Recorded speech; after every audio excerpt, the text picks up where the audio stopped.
我刚才被人鱼绑架。人鱼是哪位？不是哪位，是一半人一半鱼的美人鱼。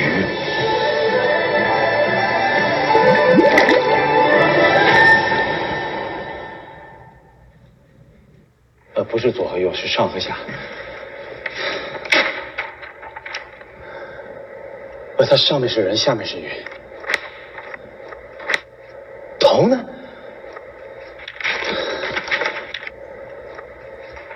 美人鱼啊！在远古时代，人鱼和人类本应和平共处，谁知道他们越进步就越暴力。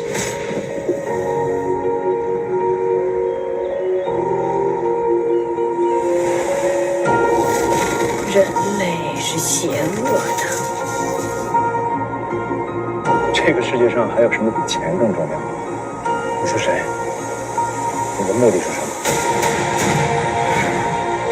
我刘某什么大风大浪没见过，今天就凭你跟我斗？来啊！这整个海湾都是我的，这整片海洋都是我的。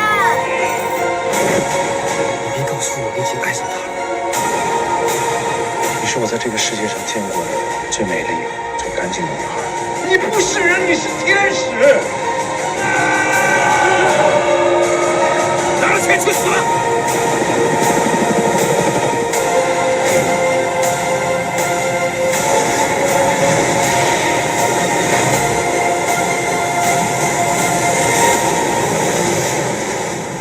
假如你的生命只剩下最后1分钟，假如地球上连一滴干净的水、一口干净的空气都没有，你最想干嘛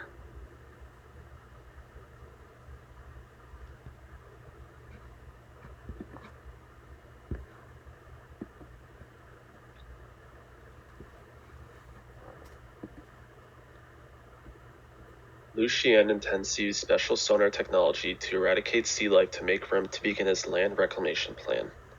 Xian's sonar technology and pollution ends up disturbing and killing off part of the merpeople, which consists of mermaids living within the Green Gulf, where his land reclamation plan is taking place.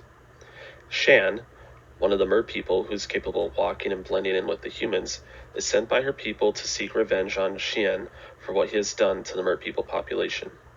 Shan's attempt to kill Xian backfires and fails to go through, as they develop feelings for each other. It's not until later in the movie that Xian learns that Shan's plan was to seek revenge all along. In the end, Xian realizes that there's more to his reclamation plan than he realized. Xian ends up shutting down the sonar technology and shutting down his plan to reclaim the land. He also ends up saving Shan and the merpeople from his ex-girlfriend, Roland, and her mercenaries as well as her henchman, George.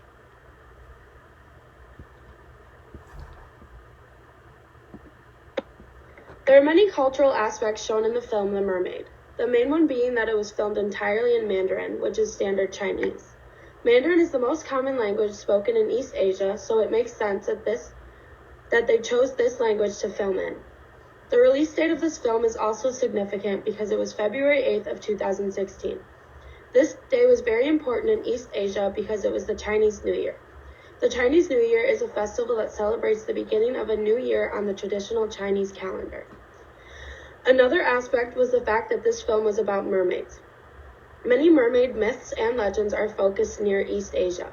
Mermaids are also significant because in many stories from East Asia, the mermaids are very seductive and have seduced sailors. In this film, the mermaid Shan seduces and then falls in love with Liu Xian. Lastly, cherry blossoms are very prominent in this film. They are seen in many scenes in paintings and pictures. Cherry blossoms, also known as sakura in Japan, originated in China and Japan. Cherry blossoms signify spring and time of renewal of nature, but they also signify love and female mystique, much like mermaids, which symbolize femininity.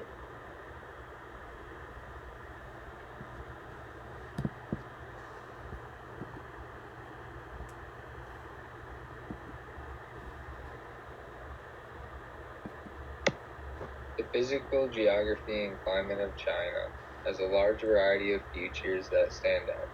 There are many mountain ranges located in China which are mostly in the west, including the Altai Mountains, Atunshan, and the Himalayas, which are actually located more to the south. Along with these mountain ranges, there is a large desert found in China and Mongolia called the Gobi Desert, which for size reference is larger than Texas and California combined. Although there is a large desert, the climate from the north to the east coast of China varies greatly. The coast has a more subtropical climate, which is why the east is far more populated than the rest of the country due to the climate being more suitable for agriculture and there's more rainfall over the year. There are also two major rivers that flow through the region, including the Yellow and Yangtze River. The Yangtze River is the longest river in all of Asia and has been a major source of trade in the region for centuries.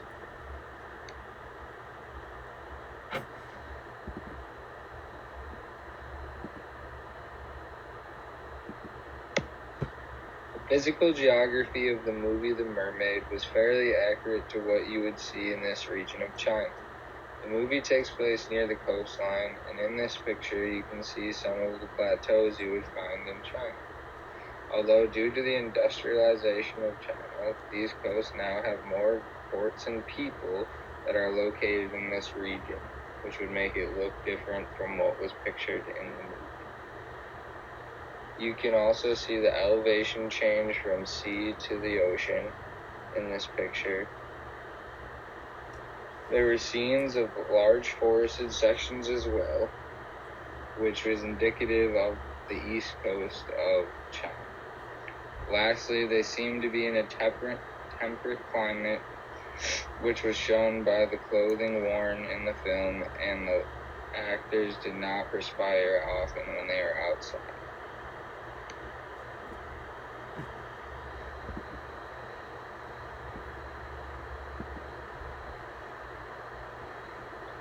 I have the cultural geography of East Asia, and some of the major countries I'm going to talk about in this presentation are China, Japan, both North and South Korea, and Mongolia.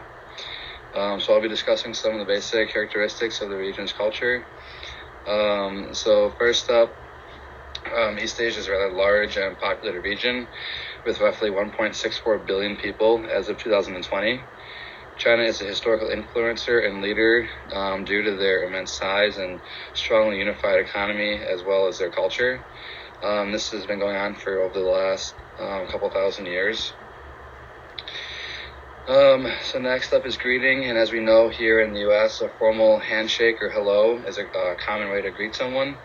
But in East Asia, one of the countries like South Korea, bowing is actually the traditional form of greeting someone, and it is known that the younger or person in lower position bows to the person that is higher up or older, just out of respect.